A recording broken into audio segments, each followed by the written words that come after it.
Welcome back to video number 7 in our series about neocolonialism in Africa. Today's discussion will be about the country of the Democratic Republic of the Congo and U.S. involvement in Africa.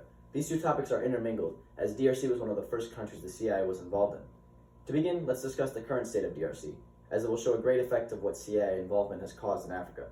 Currently, DRC ranks 8th in the world in the poverty rate among its citizens. It is the poorest country in the world in terms of personal income, and it currently ranks 12th lowest in GDP per capita. It may surprise many of you to find out that DRC is also the richest country in the world. Now, how can that make sense?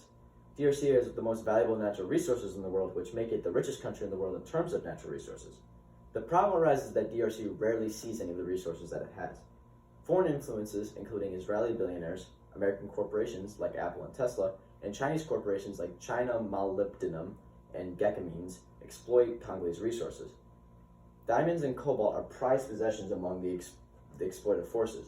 Now let's understand how it got to this point. Belgian Congo was one of the largest African colonies, and the Belgians were ruthless with their methods of slavery and forced labor.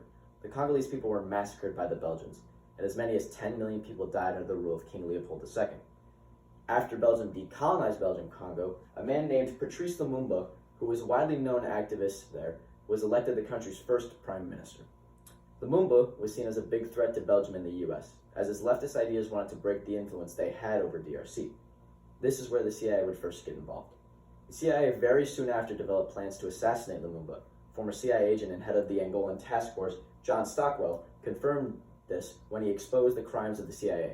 In August of 1960, a CIA officer named Larry Devlin met with Congolese officials to discuss these aforementioned assassination plans. The CIA reportedly provided the Congolese officials with poison that was to be used on Lumumba. However, this plan fell through and was abandoned. In September of 1960, a CIA-backed coup removed Lumumba from power, and he subsequently was arrested and held captive. He would be transported to a remote part of the country, where he was tortured and executed in January of 1961. Lumumba remained an iconic hero to many people, a symbol of independence. Here's the picture of U.S. President John F. Kennedy receiving the news that Lumumba was killed. Kennedy was one of the few American politicians who was truly in support of Africa's cause for independence, and he met with Lumumba and other African leaders to discuss future plans for Africa. The CIA made other various efforts to destabilize Africa following the period of independence. While many CIA efforts were focused in Latin and South America, it is important to understand the impact the CIA had on Africa's development.